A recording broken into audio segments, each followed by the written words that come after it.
Oh, we need Lenora there anyway. Okay, everyone ready to start the meeting? So, roll call first.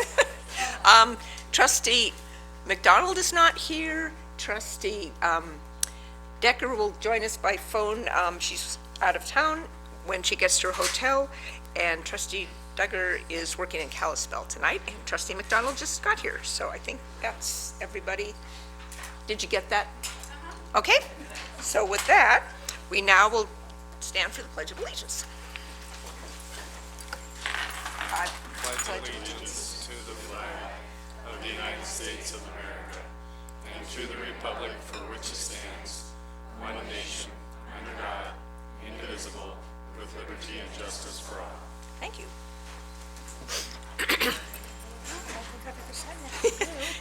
Yeah, that chair's kind of weird. And so item number 3 on the agenda is to review, revise, and approve the agenda. I'll let you know that I think with the agendas that are being passed out tonight, we pulled the minutes from the special board meeting from September 11th. There were a number of small typos, so we wanted to get them cleaned up, and rather than try to clean them up at a meeting. So we'll consider them at the next meeting. So we won't be approving those minutes tonight. With that one change, does anyone else have any requests to modify the agenda? Seeing none, then we'll go ahead. So we're on to 5A, which is public comment on non-agenda items. This is the time for the public to tell us anything you'd like us to know about that impacts the district on items that we won't be discussing tonight. So we ask you to limit your comments to about 3 minutes and state your name. And if you have an unusual spelling of your name, spell your first or last name if it's unusual. If you represent an organization, let us know who that is. And the reason that we won't have a conversation is because under the Open Meeting Act, when it's on the agenda and we're going to discuss it, then we'll have public comment on those items with discussion. Since these are on items that aren't on the agenda tonight, you can let us know things that we need to know about, and then if it's appropriate, we can stick it on for an agenda item at a later time. So any public comment? And if you just come to the podium and there's a button to press and the light will turn red on the little microphone. Hi there.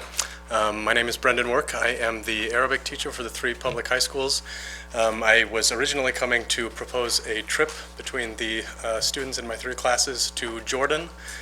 The formal travel request form was caught between Hellgate and Big Sky, so it has one part of it with 2 signatures on it and one part of it with 1 signature on it, and it's not here tonight. So aware of the board's power to take a vote on it, take formal action on it next meeting up in Sealy Lake, I wanted to introduce myself, bring up any questions about the trip, and be here in person for any sort of questions or comment.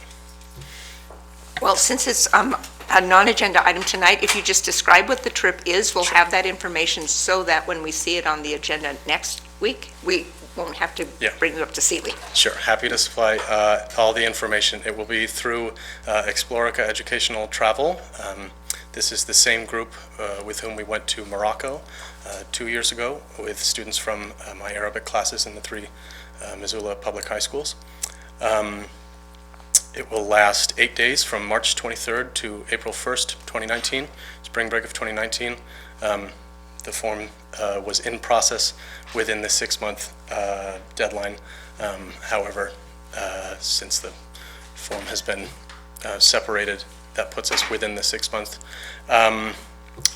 Explorica is a highly rated, highly vouched for international travel company.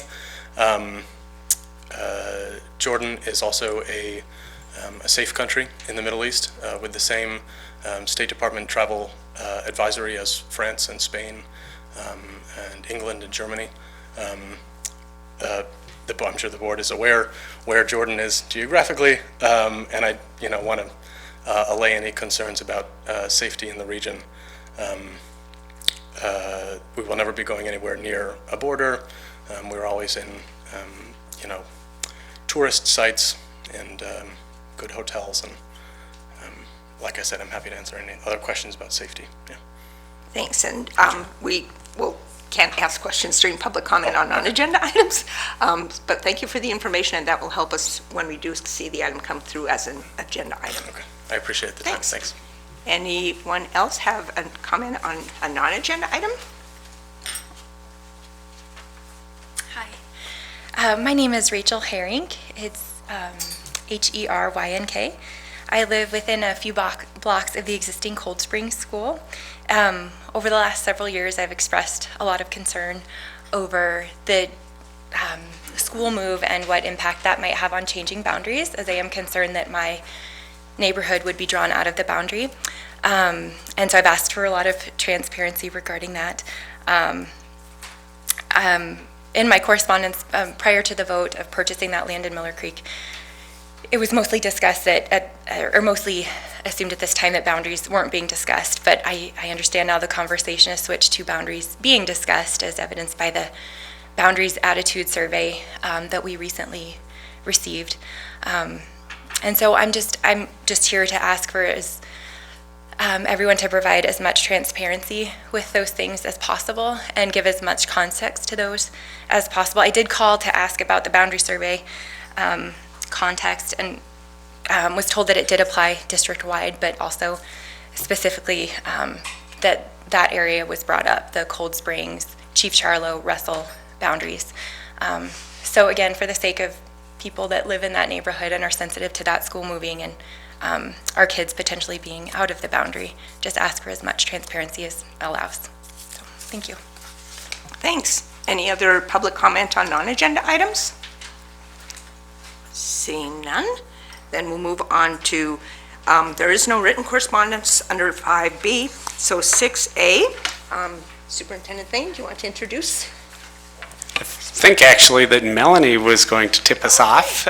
We, as you know, are very fortunate to have the opportunity to benefit from the work of the Missoula Education Foundation. And I sit as an ex officio member of the board, but Melanie has been a board member for an extended period of time. And we are experiencing a transition right now with leadership in the executive director position. So Melanie is here to make an introduction this evening, and then we have some teachers who have been beneficiaries of grants from the Missoula Education Foundation who will contribute to the presentation. So with that, Melanie. Thanks so much, Mark. Melanie Charlson, Vice President, Missoula Education Foundation tonight. Yes, it's my pleasure to be here on behalf of Missoula Education Foundation. We have with us our brand new Executive Director, Ms. Sarah Stout, and we are thrilled to have her on board. I'm going to have her give just a sentence or two about herself and a little bit about that, and then I'm going to move into classroom grants. Thank you, and I won't take up too much time because we have a lot of really interesting classroom grants to talk about. I'm just excited to be a part of the organization and get the chance to work with you guys as well as the educators in the community. I'm giving you guys a new student in a couple weeks, so get prepared. And I'm going to go ahead and turn it back over to Melanie, but thank you so much for your time and support. Thanks, Sarah.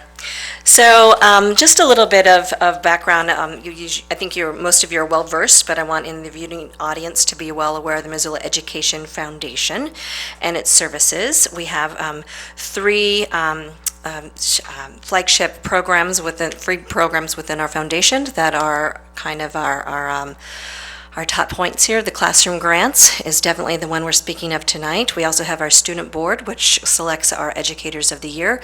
And then we do offer 2 scholarships to graduating MCPS students to attend an institution here in Montana. So this evening, I want to talk a little bit about the classroom grants. This past spring, the grants are due in early May. And we award them before the end of the year, so they know for the following year. So last May, we received a total of just over $103,000 in grant requests from MCPS educators. We had funding for about $25,000 for this 18-19 school year. So of those dollars, we were able to award 13 grants for this year. We distribute again just a little over $25,000 for classroom supplies and some field trip supplementation with that as well. The average grant that we awarded was $1,600. And this year marks Missoula Education Foundation topping the $175,000 mark of dollars going back into MCPS classrooms over the course of roughly 10 years, and we think that's pretty phenomenal. These classroom grants are funded from private donations and from businesses across Missoula and sponsors at our various events, and we really want to give our sincere thanks to those businesses and sponsors that have done that. All of those are noted on our website, which is missoulaedfoundation.org, and if anyone is so inclined to gift the Missoula Education Foundation, there's a place on that website as well. So this evening, I have asked 5 of our grant recipients to come and join us, and 4 of them are here in person. One could not be with us, and that's Jesse Docknall, but he wanted to share what his project's about. I think it's pretty awesome. This is from Jesse. I want to start by thanking the Missoula Education Foundation, as well as Morgan Roth Music and KPAX, for helping Big Sky kickstart the Band Music by Underrepresented Musicians project. The purpose of this ongoing project is to acquire, study, practice, and perform music that is composed by historically marginalized artists, women, and people of color. Imagine how it feels to be a young music student in a band class that never performs music written by someone that looks like you. Big Sky's band music library, most of which is composed by white men, does not represent the diversity of our current and future music students, each of whom must be taught a comprehensive and inclusive music education. This project requires an inclusive, high-quality, respectful, and empowering new curriculum of music that intersect with our students' identities. The project, surprise, surprise, also requires money. All 5 band ensembles at Big Sky will strive to perform at least one piece by an underrepresented composer at each concert. Big Sky invites everyone in the room tonight to our band concerts this year. See you there, and thank you. Jesse Docknall, teacher-conductor at Big Sky. And also this evening, we have Lewis Nelson, Daniel Landy, Tanya Johnson, and Shirley Lindberg. So I'm going to invite them to come on up, and they're going to inform you as to what their grant projects have been about, and an opportunity you might have to see some of that projects. I'm Lewis Nelson, Lewis. If you didn't know how to spell that. I am the band director at Sentinel, so it seems like bands are getting a lot of love this year, so I appreciate that. First thing I want to say is I love Missoula. I love the support. It's obvious the community gets it here as far as education goes with the construction and everything that's happening, and I just publicly want to say that out loud because I truly appreciate my time here. Have appreciated my time here so far. My grant was a $2,900 and change grant for mouthpieces.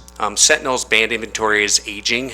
Most of it's original to the school and from, I believe, 1957 when the school was built.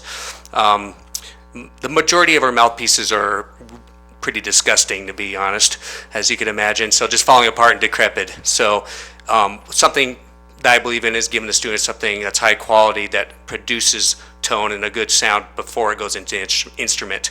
So that way it makes an older instrument actually sound better. So I found this as a way to just a great way to give the kids success without necessarily buying an $8,000 tuba. So once again, I am so thankful to the Education Association for their very generous grant, and all of our mouthpieces are currently being used. We purchased well over 30, and they're all out, every one of them. So, and I'm just excited to show them off at homecoming to the community. And anytime, like Jesse said, if you want to come to a concert, you're welcome. Love to see you. Thank you.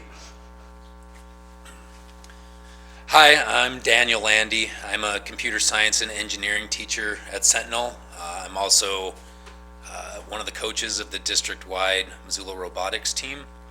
I did a classroom grant to get a laser cutter for the Sentinel STEM program. So I'm a big advocate for the maker movement, which is combining your traditional craftsman mentality of building things, but combining that with technology and modern equipment.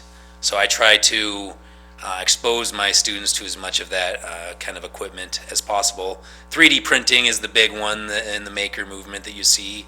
So we have several 3D printers in my classroom, but I wanted to move into laser cutting. So a laser cutter allows you to cut and engrave acrylic plastic or plywood, leather, things of that nature. So you can literally draw out whatever design you want, place your material in there and it will cut it out with a laser. So it's a pretty exciting piece of equipment. You can do very creative things with it.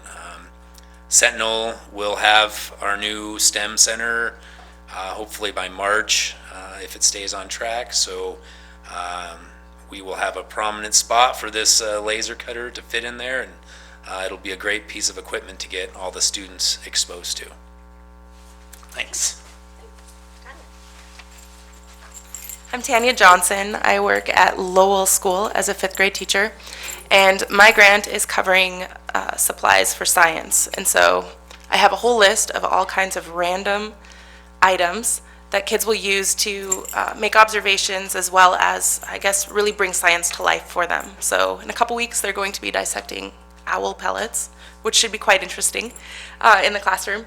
And so the whole idea is that these kids will be able to experiment with their hands and make observations and be able to bring, I guess, the science standards to life. And so that's what I'm doing with mine.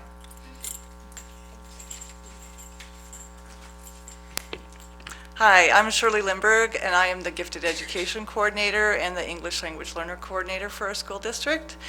And 2 years ago, Missoula became a refugee resettlement community, as you know. The start of that year, we didn't have any refugees, and now we have 55, which makes a huge impact on our program. We also have included in that, or they're also included in our total numbers of ELLs, which is 140 as of today, and we have 5 more actually joining us within the next week. But one thing that we found that our students really needed, our classrooms really needed, is books. So our grant was building bridges with books. So we could have books that are culturally appropriate for our students that come from the 4 countries where our refugees are coming from. That is Eritrea, Syria, Iraq, and Democratic Republic of Congo. So we have been looking at books that are related to refugee life, life in Africa, in dual languages. So I actually, honestly, had never heard of the language of Tigrinya, which is the language our Eritreans speak. And so we've been looking for books for Eritreans, and especially dual language books where they have English and that language both in the same book, so that we can have families reading in their language and also learning English at the same time. So we're excited to spend that money. We have just started our order and our wish list of books that we'd like to have. But those books will go to families to read, but also to the schools, so that kids in our schools can see cultural diversity within the books that we buy as well. So we're really grateful for that money. We wouldn't otherwise have money to buy books for those cultural diverse people. So thank you so much too. Okay, so again, thanks to the board for your support, your ongoing support of the Missoula Education Foundation, and hope you get out into buildings. When you walk by classrooms, you might see a Missoula Education Foundation grant recipient poster, either in their room or by their door, and you might want to have a conversation with them about that. Thanks again to those of you who presented tonight. Really appreciate it. Have a great night. Thanks. Thank you.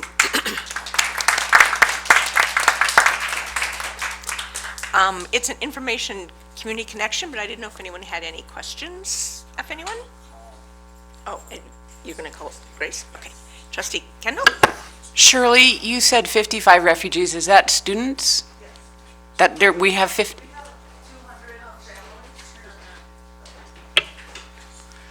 Yeah, we have welcomed 200 refugees over the last 2 years, but of those 55 are students within our school district. Okay, thank you. And some have moved, and some have, so we would have a lot more, but some of them have moved out of Missoula. Okay. And we expect more every year. Okay, thank you. Sure. I'd love to talk more about refugees if you ever want to have me back. That's a great idea. Thanks. Any other questions or observations or comments? Thank you. Well, thank you. Thank you for being here, everybody. We really appreciate hearing about real life impact that the Missoula Education Foundation can have in a classroom. So thank you so much. Nice to meet you, Sarah. Thank you. Now, I'm experiencing some difficulties with the phone number sheet. Okay. Well, we can move on to 7A, which is the Health Insurance Trust Fund Report, which is found on, beginning on page 9.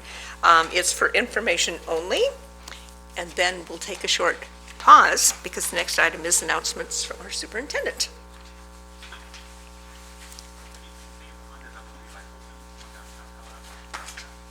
Would you please connect me with room 308? Thank you. Hi Grace, this is Mark and you are live. Fantastic, thank you so much. Okay. Then, and now the superintendent's announcement.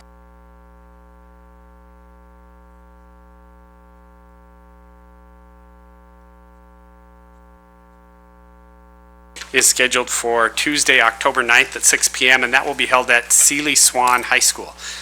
We twice annually visit Seeley Swan High School for a board meeting. This will be our school board visitation to review the facility as well as to conduct our first meeting of the year in Seeley. We're quickly approaching the month of October. October 18th and 19th will be important days for us. They're professional development days, and our teaching staff will largely be engaged in professional development work at various conferences across the state.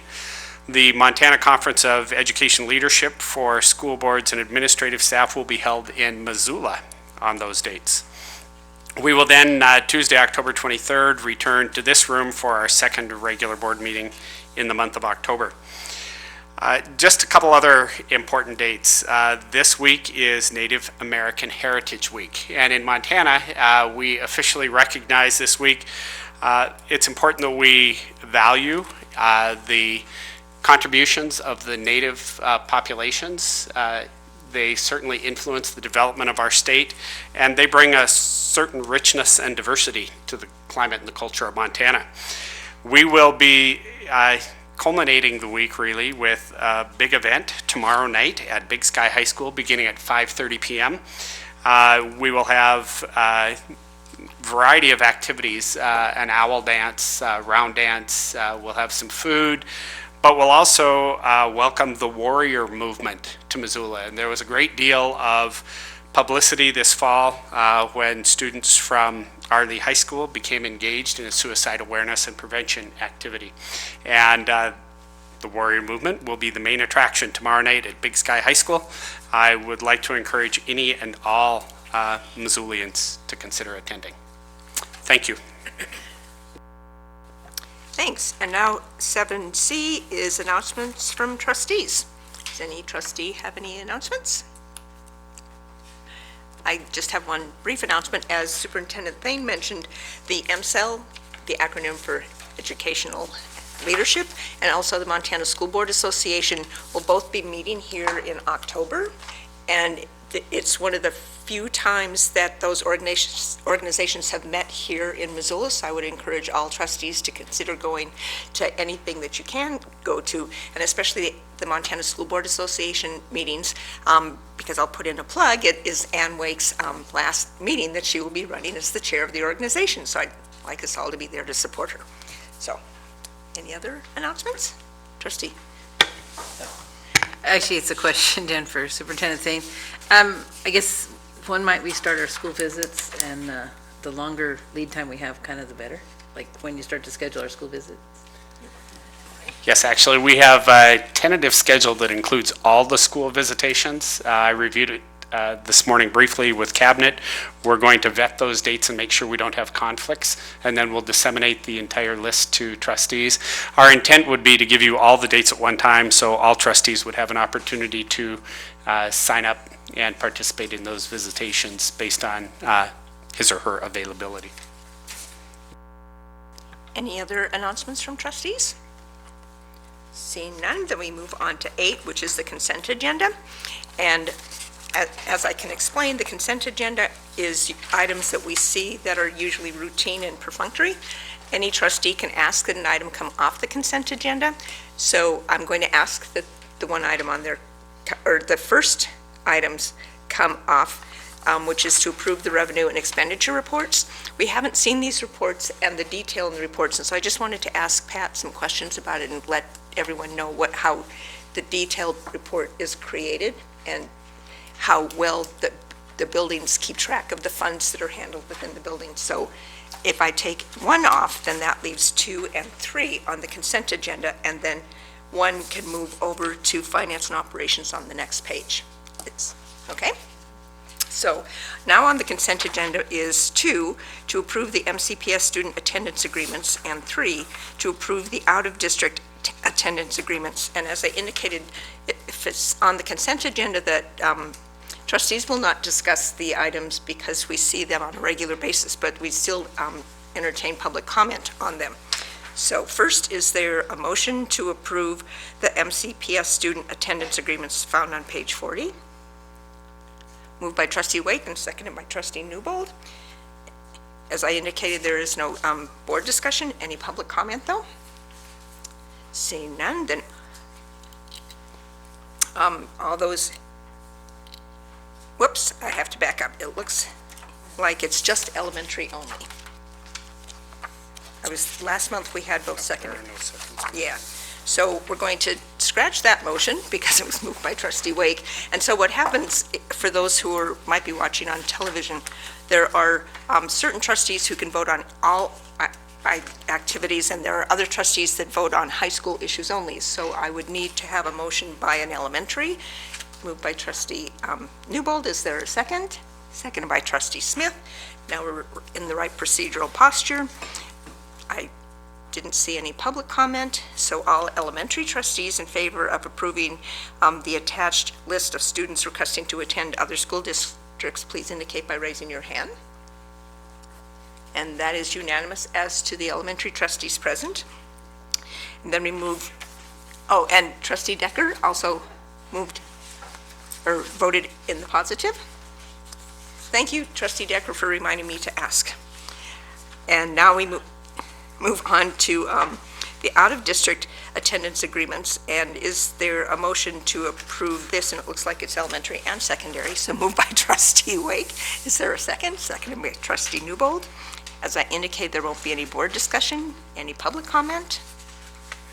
Seeing none, then all trustees in favor of approving the out-of-district attendance agreements found in the packet, please indicate by raising your hand. And trustee Decker?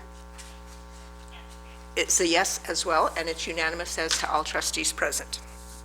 Then we move on to number 9A1, which is a second reading for approval of the deletion of Board Policy 2160P, Title I.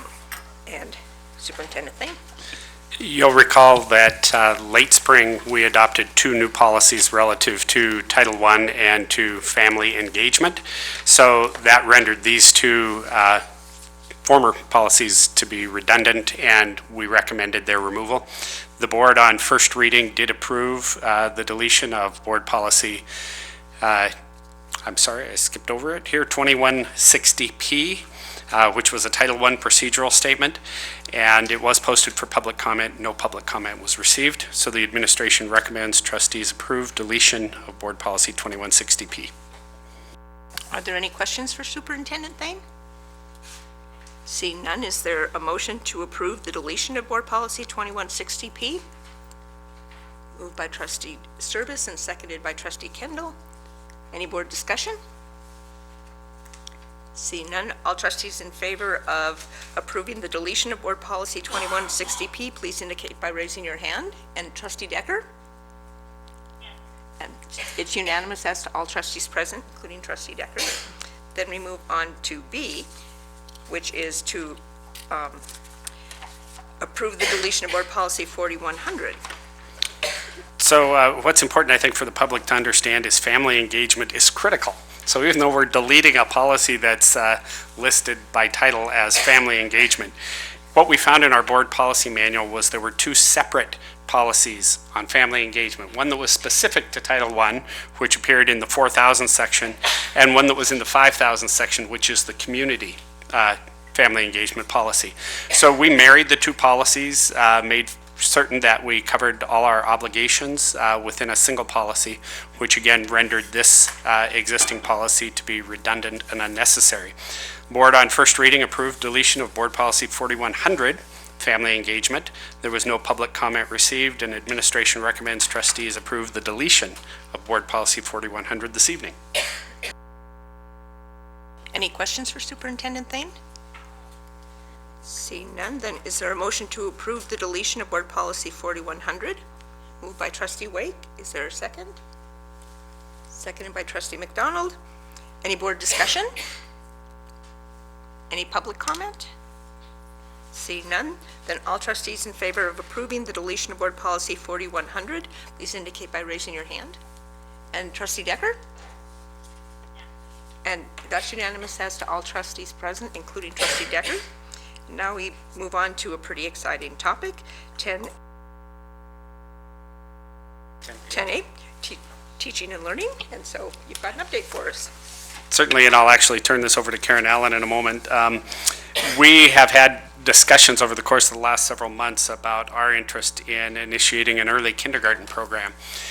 We wanted to focus primarily on our title schools and look at it as a long-term intervention strategy, providing an opportunity to essentially level the playing field for some students who might not otherwise be engaged in early childhood education opportunities. Because of the availability of some title funding and some grant funding, we were able to put the program together, hire staff, and last night we conducted an open house. We have 34 students that are recommended tonight for early admission to kindergarten. And with that, I'll turn it over to Karen Allen for additional information. Well, I think you said it very well. We are excited to have 34 students starting. And I do want to share this opportunity with Julie Robitaille, who has been instrumental in bringing this process forward, especially with the support of Title I, but also her excitement and energy. And Jenny Haynes, who is taking the on-site coordinator role as just an extension of her special ed coordinator role, because she coordinates the preschool and is in Jefferson. So she's helping with on-site. I just want to share, and I can't show you the picture that's in my mind, I wish I could, but last night when we were there for the open house, the children were like ducks onto water. They knew exactly what they were there for. We have a picture of and I don't want to stereotype here, but we have a picture of students in the block area with hard hats on, building structures. And we have pictures of other students in another part of the room pretending to have activities that would be more related to home kinds of activities. I would also tell you about a little boy who got on the telephone and had a conversation with his grandmother. And so it was just like it was made for them. And it was just a beautiful moment. And there were parents there and kids there. So tomorrow is the first day. The other group I really do want to appreciate is the Beach Bus Company that has really worked hard to help us get the routes organized, because you can imagine we put these routes for 34 four-year-olds on top of all the other routes that they had designed, because we just couldn't do it from the other side. So they have been instrumental. We have and now I can't think of Terry's last name, Terry Phelan, who works in Burley's shop, who has also been instrumental in helping us get everything together. Food service has come. They're all excited to bring the food across the parking lot from the kitchen to the kids. It's just going to be a wonderful day tomorrow, and thank you for all your support. So the business before you tonight is found on page 45 by initial. We have 34 students that we are recommending for early admission to kindergarten. Any questions? Trustee Smith? Thanks, Karen. I'm looking forward to this program getting going. I just had a question about capacity and how was it easy to get to capacity? Are we at capacity? Can we take any more? And if there are more people interested, are there openings that will open during the year? The top capacity would be 40, but we're really excited to be able to start with just a little room. We would invite more applications during the year that meet the qualifications of the program. I'm looking to my boss, yes. Thank you. Any other questions? I have just one. Oh, Trustee Decker? My question is related, I guess, to Trustee Smith's question about enrollment. And first of all, let me just say, yippee, yahoo, woohoo, we're so excited that this program is launched, and I cannot wait to visit. And the question is related to the demographics of enrollment. I know we aren't going to talk about any specifics of any individual students, but in kind of general terms, did you see any trends as far as who was applying, which of the criteria that we had selected seemed to be most common in any way, or whether there was any geographical spread to which students were looking at the questions? Thanks for that question, Trustee Decker. I believe that we have started first with the areas that we were looking for first, and I think the bulk of our students are from the neighborhoods that we were targeting, if we can use that word, first. We have 2 refugee families. We have several Native American families. We have boys and girls. So I think we have a broad range. We do have a few from more outlying areas, but we understand that in every neighborhood in Missoula, we have a range of family demographics. So certainly the demographic component is the one that is carried by all students. We also would say that all students live within the MCPS boundaries. We did not have any out-of-district students, though we had some who would have liked to have come. Because we're not at capacity, did we turn any students away for not meeting one of those criteria that were on our approved list of characteristics in terms of income or high need from other perspectives? Or because this was the first year, were we able to enroll all interested students from within our boundaries? We did not turn away any MCPS resident students. The only students that we didn't accept were from out of district. Thanks. Any other questions? I have just one. I think I understand, but the reason that the board's taking action is because of the age, and therefore under state law, we need to approve the pre-kindergarten folks. Is that right? That's correct. Because of the ages that are established in statute, if there's an exception to the attendance age requirements, whether it's younger than 5 on September 10th of the year they enroll in school, or older than, or 19 or older on September 10th of the year they would continue in school, the board needs to take specific action to approve their attendance. Chair Holland, I would be remiss if I didn't appreciate Hatton Littman's work to help us with all of the communication to the community, Tracy Long's work with helping us organize, of course, Superintendent Thane, who has been the cheerleader for this activity all along. So it's a real team effort. And one more, I'm sorry, is Dr. Guest for her collaboration. Thanks.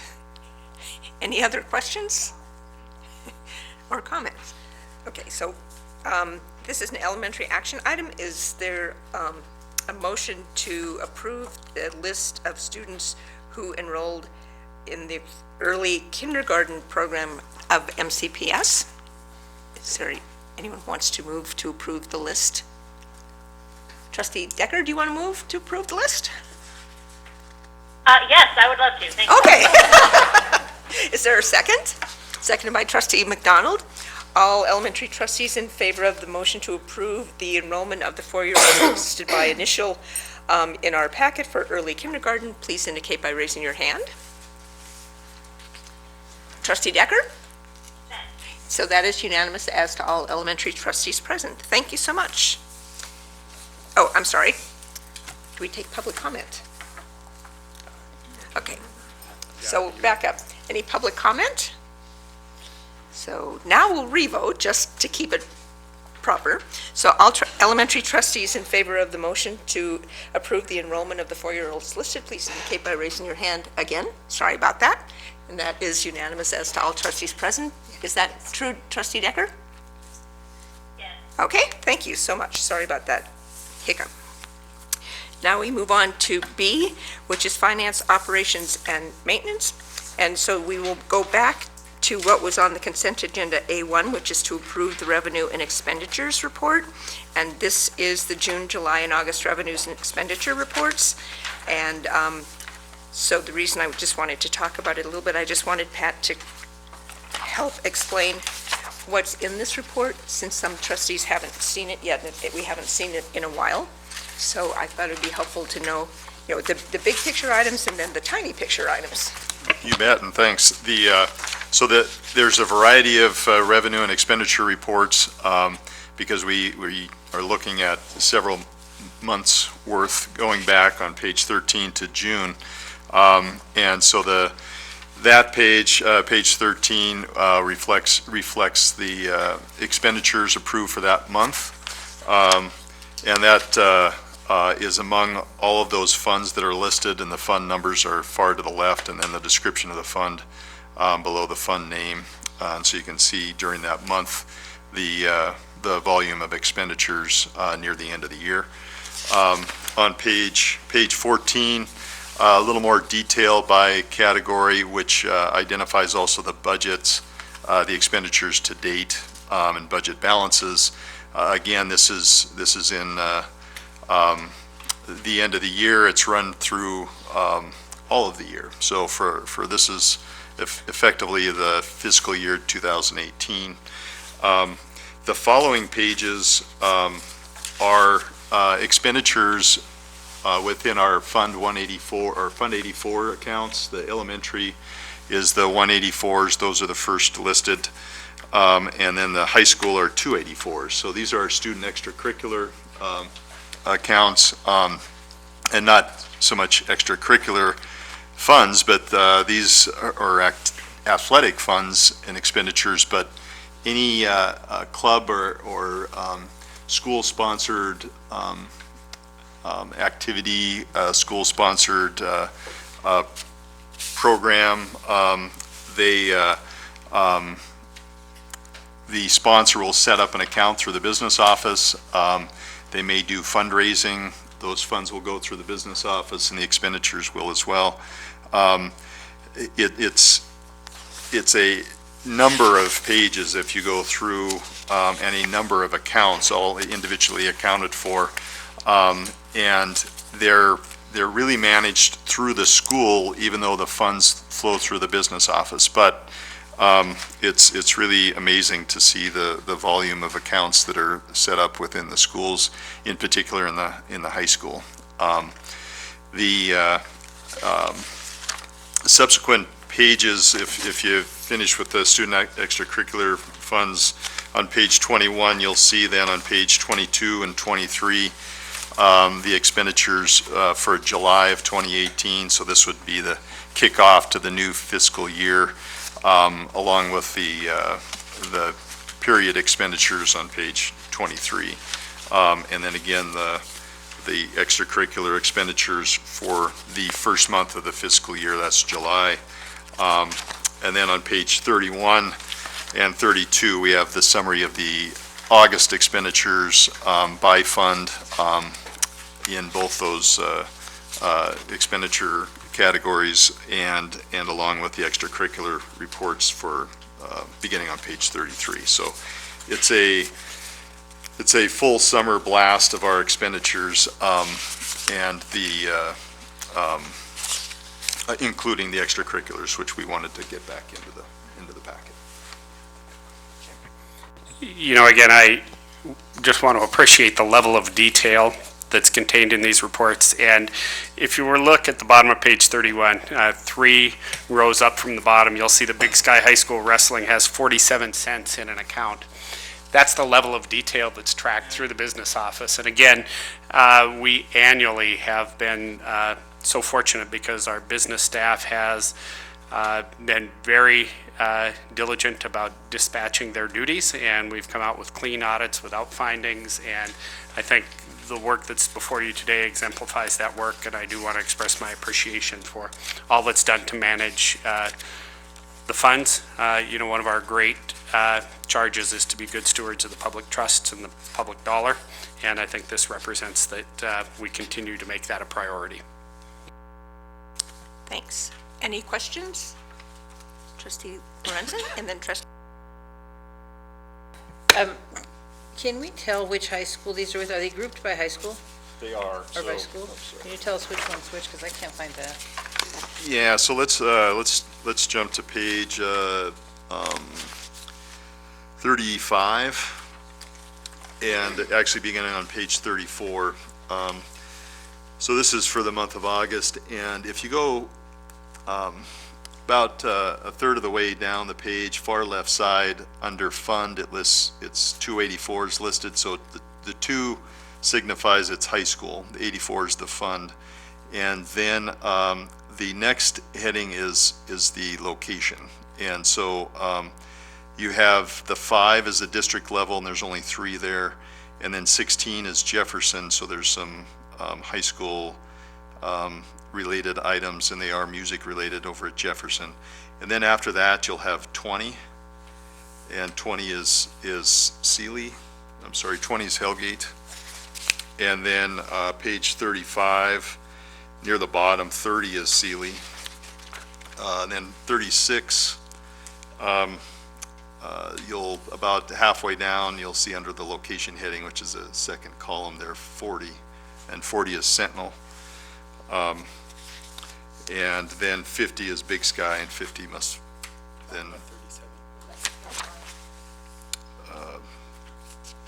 37. I have no idea what 37 is. Bottom of page 37. Oh, yeah, sorry. Bottom of page 37, you'll see Big Sky starts, and that's location 50. And Willard is 45. Yes, yep. Threw me off with 37. I wasn't sure what location that was. You had a question? Yes. Okay, so am I understanding that that's the funds that are in this general fund, are those mostly monies that are coming in from the public, or where is the money coming from that goes into the general fund? Where's the money that goes in the general Yeah, where's fund? it coming from? Is it mostly donated through the community? I'd say most of it is student fundraised. Okay, And the donations aren't going to be in Fund 84, they're going to be in Fund 15. So we heard about the Education Foundation donations, the One Classroom at a Time grants, they'll go through Fund 15 as donations. So Fund 84 is student fundraised funds. okay. Okay, so then where would, if let's say, if somebody from the community were to donate some money and they wanted to go to a specific area, where would that go to? Same, so Fund 15 is where it'd go, and like these accounts that are set up for every specific program or club that the students want to form, a donor for a specific purpose would have its own project code set up for that donation, Okay, for the specific purpose of which the donation was made. Okay, so if there were students that, so the students would be the ones that would form the fundraiser, and they would name the fundraiser, just like, for instance, and I'm going to just throw that out there, let's say because the Finance Academy is being dissolved, But there are still things that are going on with the Finance Academy students and things that they are doing. If a person from the public wanted to donate some money towards that, would the group, would the students that are participating in that category, would they be the ones to put together a fundraiser? Or if somebody just wanted to come in and say, I want this to go to this for this that they're using in the classes? Yeah, so you have a couple things going on. So if it's within the 184s or 284s, you would want to have a school sponsor. So that would be a staff person who would sponsor the students. Okay. And then the permission through the school to create that club or that organization. And then anything that involves student fundraising efforts, so where the students are involved, would be the 84 accounts. If it was a donor who wants to benefit the music program at Hellgate High School, then even if they go through the teacher there or go through the school there, then that donation would find itself in Fund 15, not in the 84. The 84 are really specific to students because they're student-driven, student-focused, and then student-controlled ultimately. Okay. All right, thank you. Sure. That's okay. Any other questions, Pat? Trustee Service? So I guess, it's the first time I'm seeing this. June was so much higher because it's end of the year, correct? Just, you got to spend it or lose it, basically, right? The biggest expenditure in June is payroll related. So we have triple checks that go out in June. So the bulk of our staff are paid essentially 3 checks in June. So the volume is triple just within the general fund because of that. Any other questions? Seeing none, then let me get to the right language. Is there a motion to approve the attached revenue and expenditure reports that are found beginning on page 13? Moved by Trustee Smith and seconded by Trustee Lorenzen. Is there any board discussion? I just have one comment. The reason I wanted to pull it off the consent agenda is to allow everyone to appreciate how much work the business office does to be good stewards of our money, and also somewhat related to Trustee McDonald's question, in individual buildings, each teacher and each business manager at every one of the schools keeps track of the money as well. And having been involved in making some donations through Kiwanis or something, it really is very well tracked and gets to the central office, and it's all processed. So I just wanted to echo Superintendent Thane's comments that I really appreciate how much detail the entire staff does in taking care of money, from 87 cents up to the $1 million expenditure. So yeah, thank you, and thanks for mentioning the bookkeepers and the staff at the schools, because they really track it and run it through here. They do a great job. Is there any other board comment? Seeing none, is there any public comment? Seeing none, then all those in favor of approving the attached revenue and expenditure reports, please indicate by raising your hand. And Trustee Decker? Yes, so it is unanimous as to all trustees present, including Trustee Decker. Then we move on to B1, which is to authorize the use of all bond proceeds and bond interest earnings to complete bond projects. And I'll let you know, I just clarified it. It will take 2 motions because we have 2 different bonds that were passed, and so we'll vote on the elementary bond and then the high school bond. But the conversation is a unitary conversation about what this is all about. So I'll turn it over to Superintendent Thane and Pat. Actually, I'll just turn it right over to Pat. He's been furiously scribbling numbers on his page, which always makes me a little nervous. But I will just say this, we have been so fortunate because this community has generously supported us historically with our mill levy requests, and certainly in a very significant way in 2015 with our bond requests. As we heard from Eric Holting a couple meetings ago, we have hired the 17th and 18th set of contractors as we've worked through this project, and they're our final 2 sets. So we're drawing toward the end of contract award. And we knew certainly when we made estimates beginning back in 2013 that we would experience inflation and escalation, and that's borne out. But what I think we all need to be very proud of and to take stock of is the fact that as we are proceeding with design development of our last two projects, we have been able to fulfill the bond language in each and every project.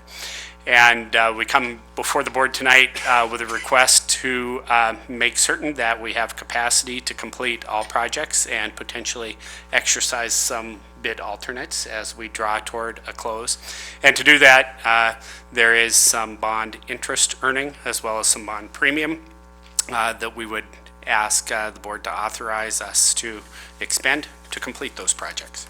So with that, I'll turn it over to Pat. All right, thank you. And I don't have much to add other than in terms of being fortunate, we were also very fortunate in terms of timing of when we issued those bonds. And I think our underwriter, D.A. Davidson, had mentioned to the board that these will probably go down in history as being very good timing for bonds. And so we issued bonds in January of 2016 and then in the fall of 2017. So we issued them a little quicker than we had planned, and originally, and partly because of the market conditions. Our borrowing costs from those two issues were below 3%, which is pretty phenomenal. And so part of issuing bonds during those market conditions when the interest rates are rising is that the market will sometimes dictate or will result in the payment of premium for those bonds. And that's what happened with both of our bond issues. It's not something we control at all. It's something that the market will dictate. And so for both of those bonds, we realized some bond premium and have realized some interest. The bond resolution that the board adopted reflected within the resolution the par value of the issue of those bonds, but also the premium and interest and the intent to expend those funds on construction projects and the issuance of the bonds. And I think we're here today to really, as Mark mentioned, to be real clear in our efforts to expend and intent to expend these bond proceeds. And so hopefully, I mean, I'm happy to answer any questions. I know that Eric and Tyson are here. They've been working on the projects themselves. They can talk about what they look like to this point. We're a little over halfway, and what they may look like moving forward. And our goal is to complete the projects as promised in the ballots, in our ballot language. So that's our objective. Any questions for anybody? Oh, sorry. Trustee Newbold, sorry. I have a couple. Is that okay? Oh, I was wondering, Pat, if you could tell us, or if anyone could tell us what the bond premium actually realized was. And then will the board have an opportunity to weigh in on any bid alternates that we proceed with, or is that an administration decision? So with respect to the bond issue premium, so we issued bonds in January of 2016, and the first bond issue was in the elementary, $51,640,000. And from that, we generated through the sale or the issue of the bonds, $5.3 million of bond premium. The underwriter's fee was $250,200, and it's reflected in the resolution that fee would come directly from the bond premium. In the high school, we issued $22,785,000 in bonds on the first go-around and generated $1.8 million in bond premium. The second and final bond issue, we issued $36,360,000 in the elementary and resulted in bond premium of $4.5 million. The underwriting cost there was $181,800. And then in the high school, we issued as the final issue, $47,215,000, and the bond premium was $5.4 million. With regard to the second part of your question, we hadn't contemplated bringing that back to the board. When we went out to bid, we asked contractors to not only bid the scope as required by the bond language, but in some instances, additional projects that might be conceived. For example, at Rattlesnake Elementary, the barrel roof on the gym needs to be redone.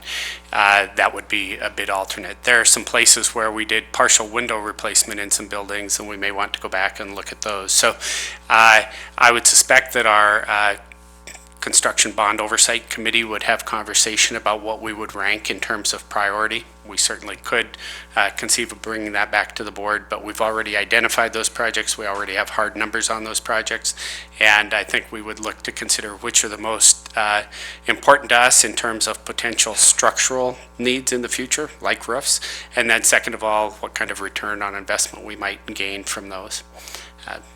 So we'd be at the pleasure of the board. Any other questions? Seeing none, then first motion would be, is there a motion to authorize the use of all bond proceeds, including bond premium and interest earnings, to complete the scheduled bond projects at the high schools? Moved by trustee Kendall. Is there a second? Seconded by trustee Smith. Any board discussion? Trustee Smith? I guess I'll just reiterate what, sorry? Trustee Smith has a question, then trustee Decker. Sorry, Grace. Or comments, sorry. Comments. I'll just want to reiterate what Mark and Pat have said. There's a lot of, this is kind of the good news, bad news as I read this. The great news is we got perfect, well, maybe not perfect, but certainly excellent timing on our bonds. We got great premiums, and the interest rates are fantastic. The bad news being that in doing so, we hit the market where a lot of other construction was going on and our construction prices went up. So good news, bad news, but I do recognize the value for Halting. I appreciate the work that you guys have done over the course of this bond, and especially Pat and his department, and really the whole community, all the people that was mentioned that have gotten the work that we have spread even outside of Missoula, as we used up all the contractors within the town. It's nice. I just want the point of my comment, or the second point of my comment I just wanted to is, and I've said it before and I'll say it again, $150 million worth of bond is a huge ask of the community. I hope that as we move forward, we consciously take steps to avoid this in the future and work, whether it be with the building reserves or smaller bonds that are easier to pallet. I think this community is smart enough to understand that that's probably the best way to do it and best bang for our buck. Thanks. Thanks. I think I'm actually echoing a little bit of what Mike said, and I know that at times we've talked about the idea of trying to return bond premium to the voters, and of course I think that that's always something that would be appealing to do. However, we've said many times that this bond was really a once-in-a-multiple-generation opportunity to invest in upkeep of the buildings.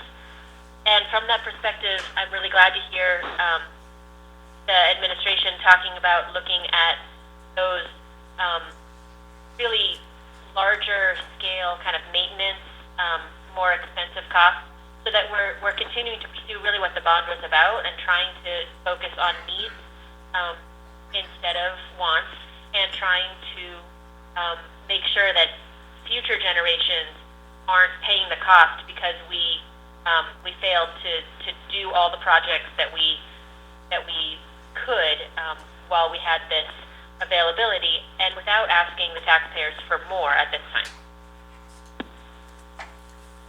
Thanks. Any other board comments? I just want to echo what Trustee Smith had said, and to thank Burley as well as the Halting representatives, as well as the business office, especially Pat and especially Mark, for the amount of work it takes to supervise making sure that we're good stewards of all this money. And anyway, so I just want to say thanks. And if I may add one comment, although we're asking for authority to spend some additional dollars tonight, the interest in the premium, I do want to be clear that this does not impact the debt service payments that the community is making. So that will be consistent, and as we've done analysis, actually, we're coming in at pay down on the debt service that's actually less than what we expected the voters to have to pay, which is a good position to be in. As Pat referenced, we got great interest rates, and we've been fortunate in that regard. So the impact on the community hasn't been as significant as it could have been. But again, we want to be conscious that this is something that is really once in a career, certainly, and we want to make sure we do everything we can to prevent having to go back for a subsequent bond issue in the near future. Any other public comment? Seeing none, then all trustees in favor of authorizing the use of all bond proceeds, including bond premium and interest earnings, to complete scheduled bond projects in the high schools, please indicate by raising your hand. Trustee Decker? Yes. That is unanimous as to all trustees present, Lenora. And then is there a motion to authorize the use of all bond proceeds, including bond premium and interest earnings, to complete scheduled bond projects at the elementary school level? Moved by Trustee Newbold, seconded by Trustee Lorenzen. Any board discussion? Seeing none. Any public comment? Seeing none. Then all elementary trustees in favor of the motion to authorize the use of all bond proceeds, including bond premium and interest, to complete the scheduled bond projects at the elementary school level, please indicate by raising your hand. Trustee Decker? So that is unanimous as to all elementary trustees present. Thank you very much, and thank you for being here.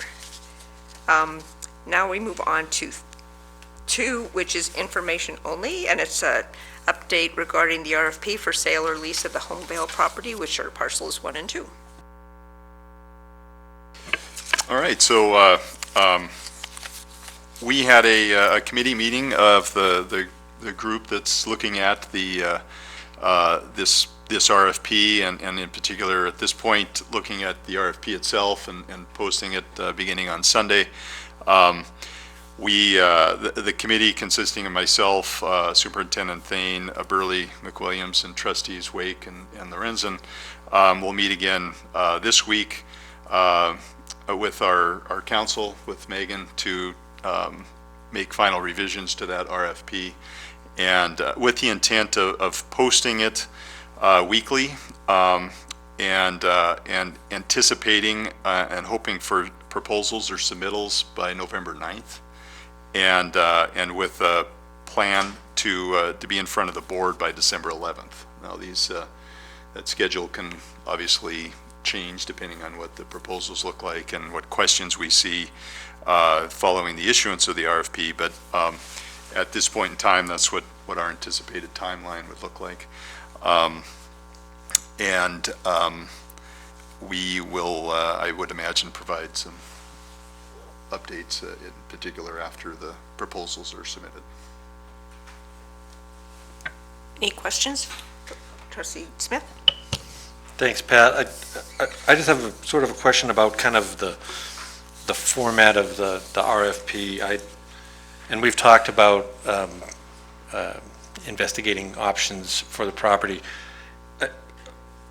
Are we looking for essentially a real estate agent to provide, not just, I want to make sure that we're not just saying, they're going, you're going to be my agent. Like if I'm going to buy a house, I go to real estate agent A and I say, you're my agent, so you get 6% or whatever. That's, if I understand, that's not what we're looking for is when we're asking for this proposal. What we're asking for is market knowledge, understanding of kind of different factors that we might want to weigh in. Is that a fair assessment? Well, what we're looking for is submittals expressing interest in either the lease of either of the parcels. We have 2 parcels, or the purchase of the parcels. So what we'd expect is within a lease proposal that somebody would respond specifically to the questions of the RFP, which would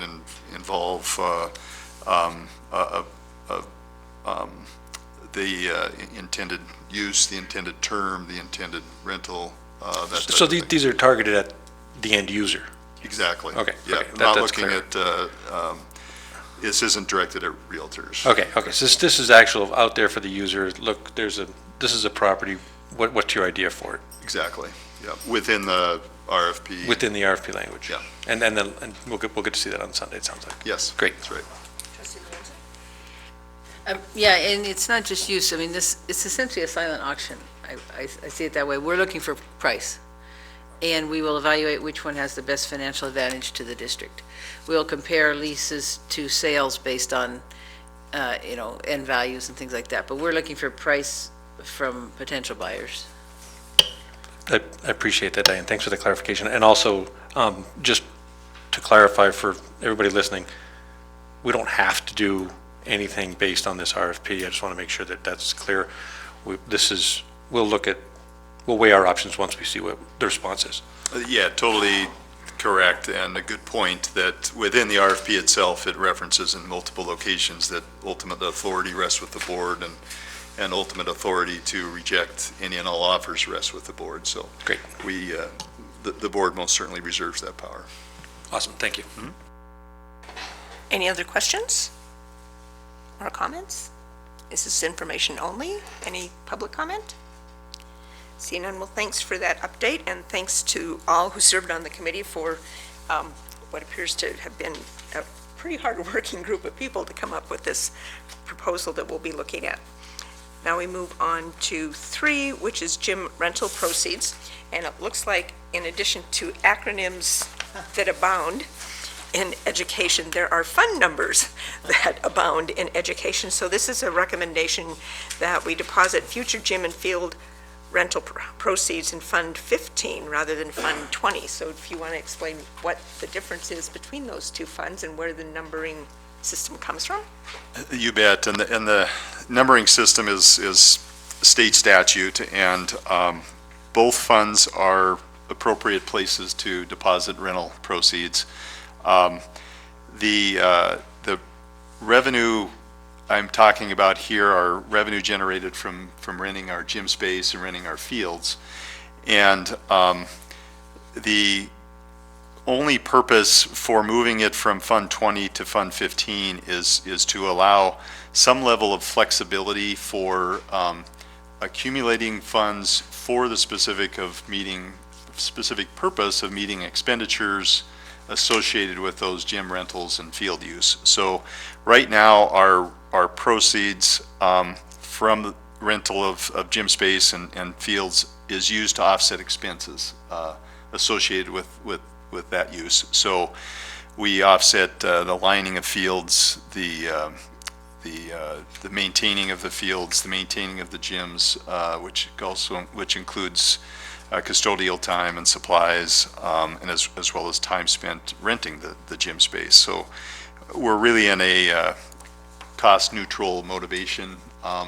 Part of the idea in allowing some accumulation of funds, though, is that we could have larger expenditures to plan for, much like you would depreciation of equipment and that type of thing. So if we're able to set aside some funds to cover costs that come due, volleyball standards, backboards, deeper gym cleanings. And what we're trying to do right now is to refinish those floors on a much more regular basis, given the amount of use and using those funds for that purpose. And I think the conditions of the facilities have improved because of that. So this would be in line with that. And we did this a number of years back with the Prescott lease and the Mount Jumbo lease. We moved it to Fund 15 the cell tower lease, we moved from Fund 60 to Fund 15.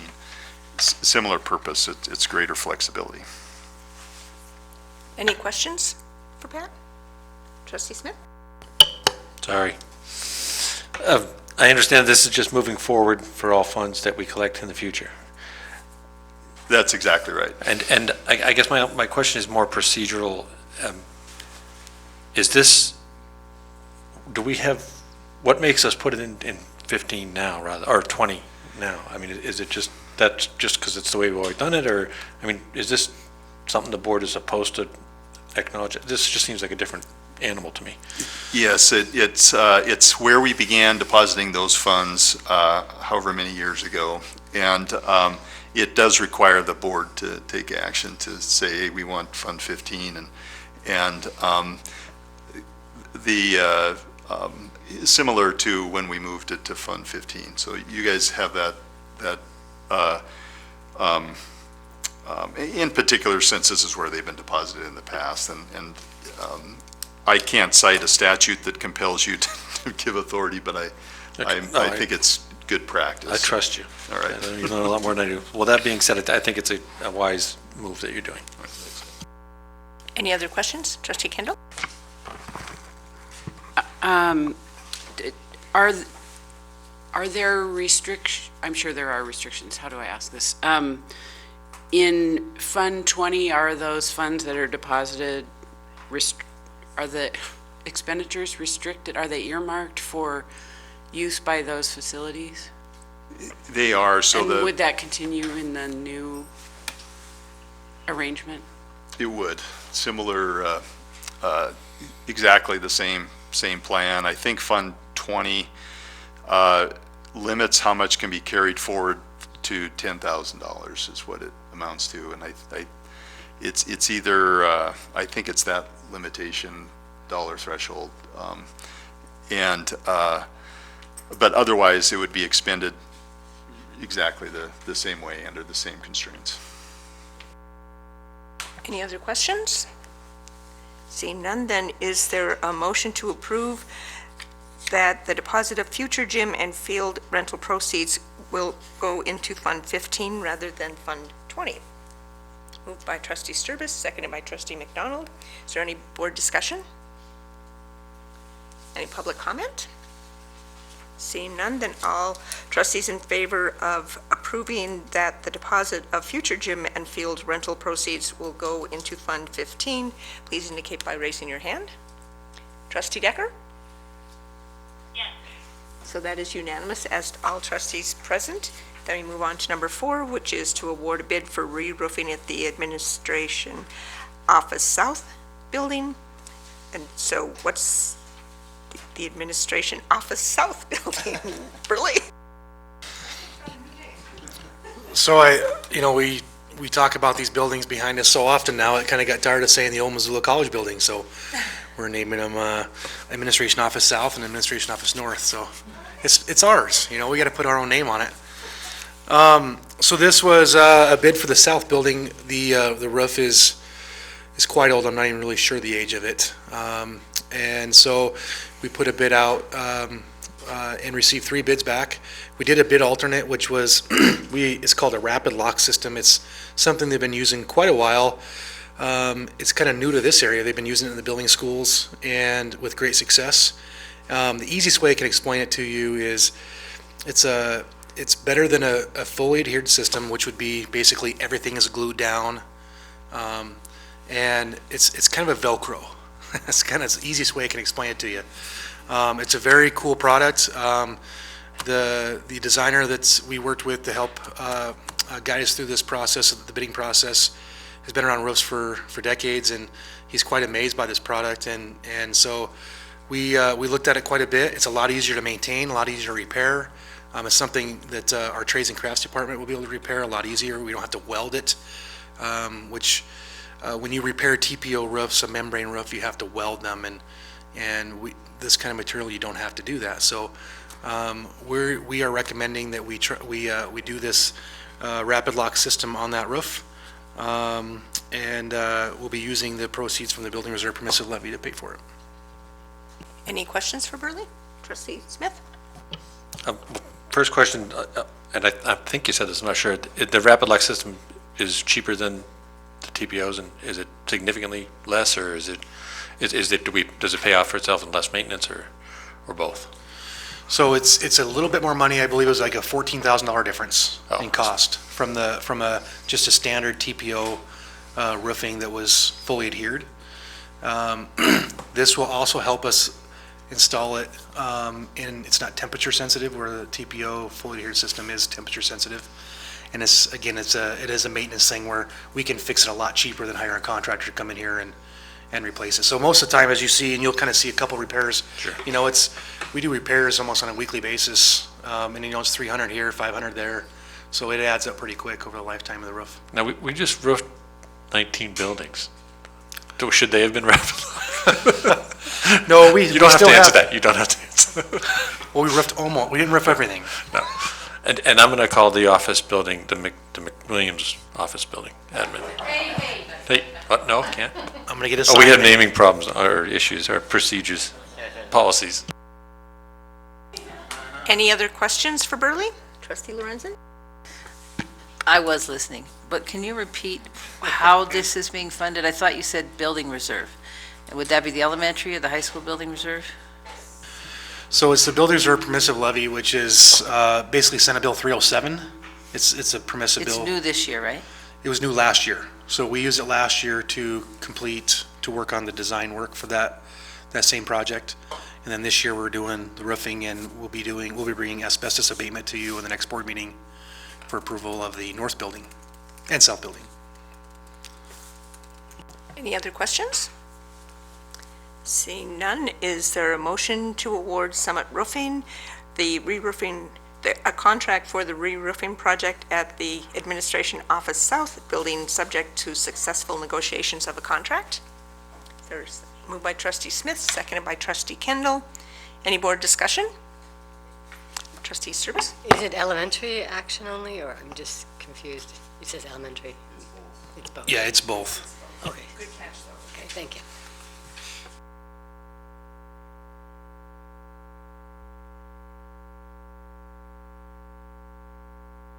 Whoops. Seeing none, any public comment?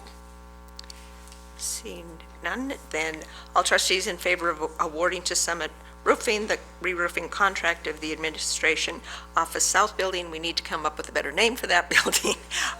Subject to successful negotiations of a contract, please indicate by raising your hand. And Trustee Decker? Yes. Okay, that's unanimous as to all trustees present. Then we move on to permission to publish a request for proposals for a new student information system. I'll turn it over to Ray, but I didn't think I'd ever see the word Zangle again. Yes, I'm bringing Zangle back. So we have been using the current student information system, Q, which is formerly Zangle, since 2006. And in technology years, that's quite some time. So what I'm asking permission for today is to write and publish a request for proposals for a new student information system. And I would like to do this with a district committee with various stakeholder groups, but also as we're writing the RFP, talk to all of the stakeholders, so parents, students, teachers, administrators, nurses, anybody that uses the system, to see what they want, secretaries, that's the big one, to see what they would like to see in a student information system, because this does keep all of the student records. It houses the grade books, transcripts, student demographics, course enrollment, you name it, it does it. So I want to make sure that we hear from everyone as we write the RFP and then go through the process of evaluating those proposals. Any questions for Ray? Trustee Lorenzen? Is Q still a viable system, and will they be able to respond on the RFP? It is still a viable system. However, we're piecemealing, I guess I could say like a la carte, other systems, and what I'm looking for is a more robust system, comprehensive system. So I would like to see mass notifications be seamlessly interwoven with our student information system, teacher communication, perhaps even a learning management system. Q can certainly respond if it can meet what we have in the RFP. Any other questions? Trustee Service? I was wondering, would a system maybe include a way to pay for student accounts, like the cafeteria? Because I know we can do that at Target Range, and it's a lot easier than giving your kid the money to take it in. That is something that we'll have to look into. I do know that there's a certain amount of compliance that you have to have on our network system. So we would have to evaluate what that would cost to make us be able to do that. So it's certainly something we can look into. Any other questions? Just add one. Sure. One of the other factors that's an important consideration here is our ability to seamlessly upload to the state all our reports. And right now, we have to go through a bit of a process to download information to make sure that it's formatted properly before we can upload. So something that communicates well with the state system would be really beneficial. Any other questions? I have one question. And so I forget what the name of it was, but at a time in the district, and Pat can help me with the name, we had 3 different operating systems for money, and then we bought software and merged them all. ERP. But it was a bit of growing pains to get. Are you anticipating that it's going to be a pretty smooth? Are you looking for something that will be somewhat compatible with what we've got now, so that it's not quite as painful as the last conversion? Yes. So I would say that I've been in 3 different districts that use 3 different student information systems, and I've actually gone through the Zangle transition to Infinite Campus, another SIS. And the more you use these systems, the easier it gets. And I think now that our teachers and staff have been using an electronic student information system for some time, the transition should be smooth. My goal would be to publish the RFP and have one chosen and brought back to the board by the end of this year, so maybe December or January, and then start planning on what that transition looks like, and then have that transition happen over the spring with the full data migration happening over the summer. Any other questions based on that? Seeing none, then is there a motion to approve the process to write and publish a request for proposals for a new district student information system? Moved by trustee Service and seconded by trustee Wake. Is there any board discussion? Seeing none, any public comment? Seeing none, all trustees in favor of the motion to approve the process to write and publish the request for proposals for a new district student information system, please indicate by raising your hand. Trustee Decker? And that's unanimous as to all trustees present, except trustee McDonald has stepped out of the room for a minute, so she did not participate in this vote. Yeah, right. It's okay. So now we move on to some updates. The first is the bond expenditure update. So, Pat? Okay, it's on page 46, and I think it's finally, we're finally at a point where near the bottom, you'll see the total construction expenditures are significantly higher than our soft costs, and so that's good. We're investing bond proceeds in actual construction, and having targeted a September 2020 completion, I think we're aggressively on track. So it's pretty impressive to see the expenditures to this point, and the various projects, and really having numbers fill in all of the columns for all of the schools. So we're getting near the deep into the second half.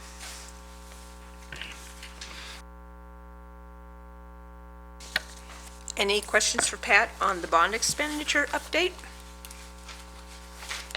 Seeing none, any public comment? Seeing none, now we move on to the general fund update.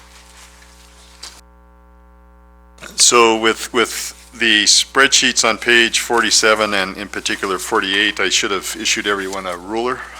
I'm sorry, that's very small print. But page 48, we've included some detail near the bottom, and the detail reflects some operating expenditures that took place within those various categories up above.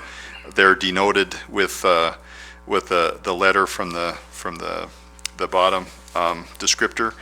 And a few things to point out, if I can focus my eyes well enough to look at these. But first of all, if you look at the the bottom, the grand total general fund expenditures in the elementary, the 38,166,000.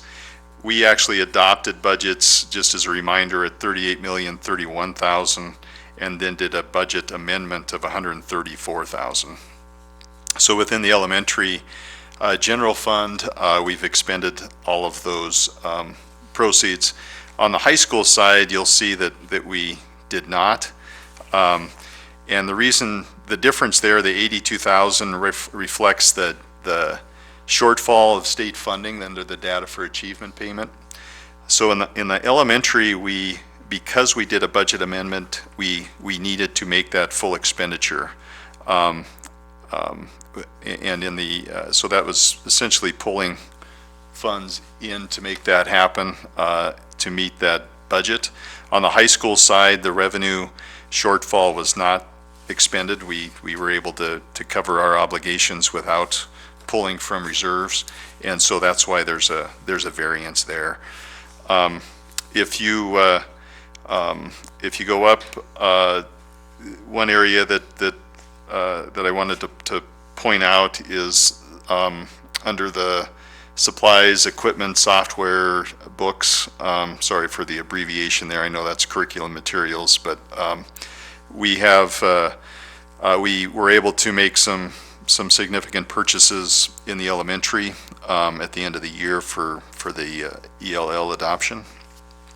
So that's why that balance is where it's at.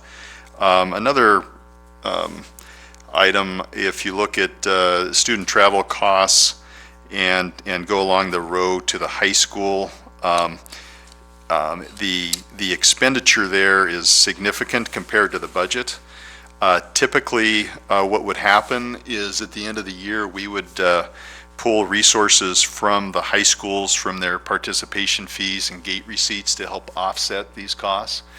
And we were able to cover all those costs within our general fund this year. That allows those high schools to carry those funds forward, which is a good thing. They can actually deposit those funds into Fund 15 and help offset future transportation costs as we kind of work through this activity, athletic transportation costs. On a positive note, you'll look under utilities and see that we were to the good in the elementary and the high school. Not significantly, but very solidly. Let's see.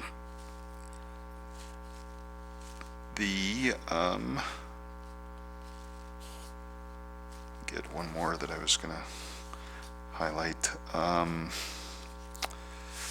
Oh yeah, so up above, it's object code 116 or maybe 118. My eyes are kind of blurry. So here we were able to cover some food service expenditures, and it's very thin margins in the food service program. It's usually operating a little bit in the red, and we're probably going to be talking with the board at some point about the program and some plans there. But this was a good thing that we could cover some costs on the food service side of the equation. So they're solidly in the black. And then you can see some of the more explanations down below, but all in all, it was a very good year. We had operated the last couple of years on much tighter budgets, and this year we fortunately were able to end the year and make some curriculum purchases and cover some operating costs. Any questions for Pat? Trustee Lorenzen? I'm looking at substitute salaries, number 120. Both the high school and the elementary, we apparently went over budget on substitutes. I also see at the bottom, we have a transfer from B2, which says compensated absences. I don't know if that's the same thing as substitutes. But my question about, I guess, just to tell us what's going on with substitutes. And I know we heard in the spring that there were certain demand for substitute created by the administration, and I wondered if that comes out of the same fund as the substitutes created, demand for substitutes created by the union members, or if the administration pays for those substitutes differently. Yeah, so the Object Code 120 would include all of the substitutes, including those for professional development and those for leaves, for sick leave, maternity leave. I don't have some historical numbers, but I do know that we've seen this the over expenditure in this line item.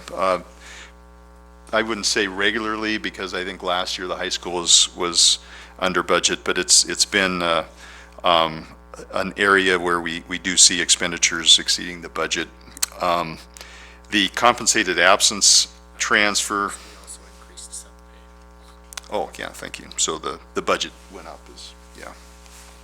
So what Superintendent Thane was saying is the budget in this area did go up to reflect the increase in sub pay, so, and the cost would go up correspondingly. The compensated absences is not related here. The compensated absence transfer is a place where a placeholder of funds to cover severance costs. So we did fairly well this year under sick termination pay, but what it anticipates is severance obligations, and specifically it can be used for administrative severance costs. And so we used to have a balance in annual transfer and balance in compensated absences, but we haven't probably for 5+ years. So it's actually a good place to hold funds to cover that cost that benefits the general fund when we have severance. Any other questions? Okay, Trustee Decker? Hey, I'm looking at the line item about field trips and student travel.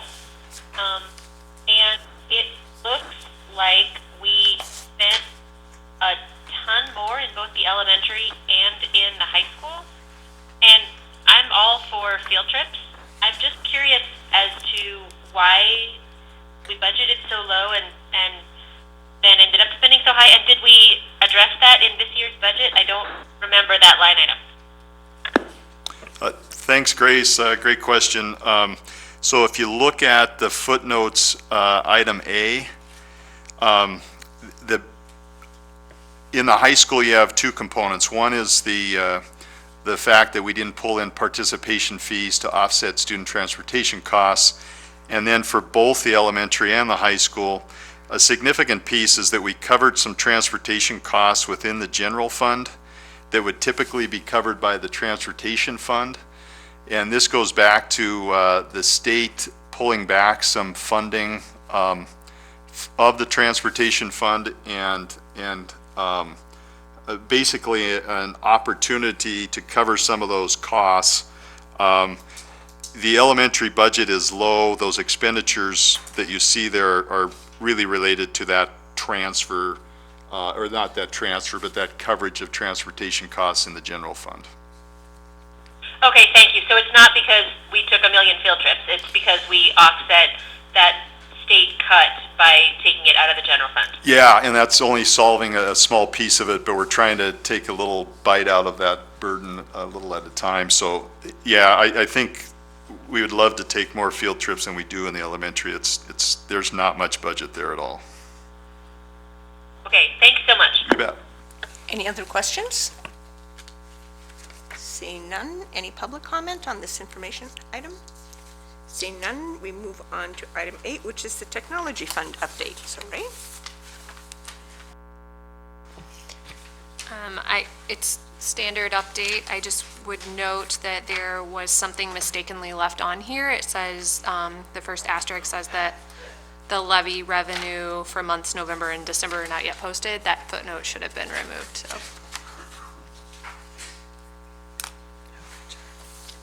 Any questions for Ray? I have just more a general question about technology funds.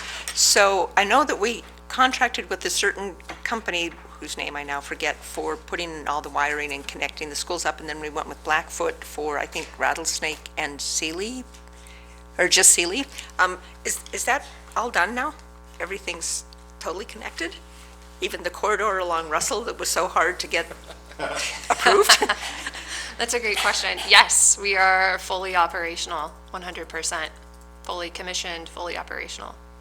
I guess my follow-up, is it working well? It's amazing. Yay, thanks.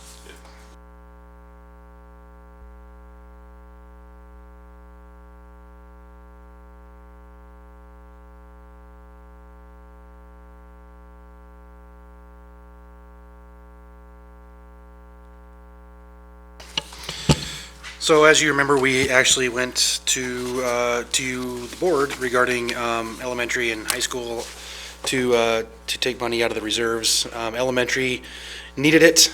We ended up finishing 20,000 to the good. We took 130,000 out of reserves based off of a couple routes that we added. And then high school, we had $30,000 that we had requested to pull out of reserves, and we did not need to use that. So we ended up $170,000 to the good for fiscal year last year.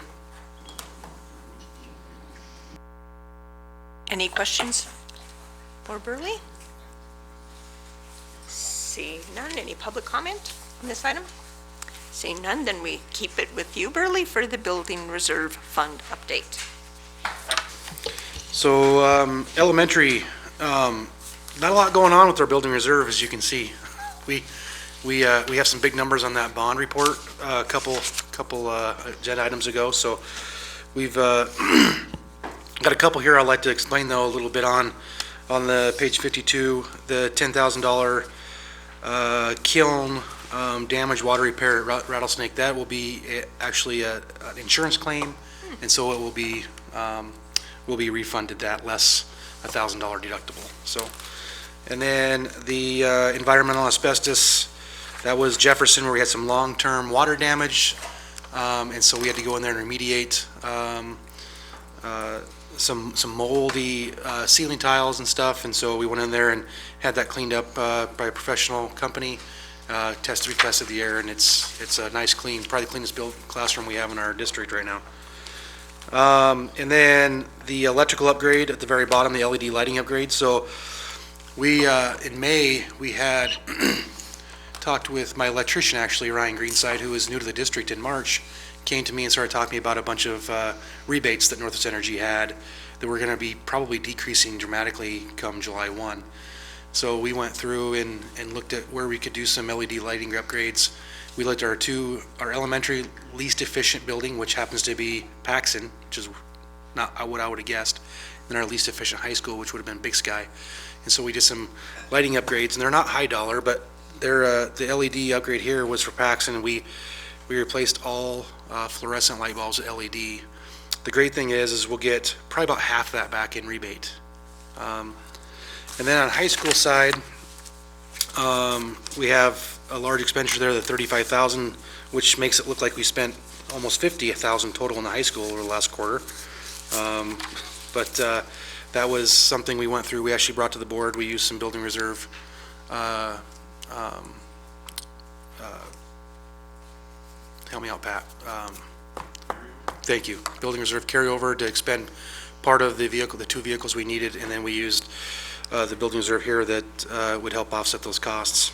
And then again, down at the bottom, you see the electrical upgrade with the exterior lights for Big Sky and some LED lights. And the $6,000, we'll get about $4,000 of that back, and then the LED light upgrade, we'll get about half of that back as well. So some small chunks, but baby steps to get our buildings more efficient. Any questions for Burley? Trustee Smith? Just real quick on the LED replacements, that's going to lower our utility costs too, correct? That's right. It should. Any other questions or comments? Any public comment? Myself, I'm sorry. Okay. Thanks for letting us know.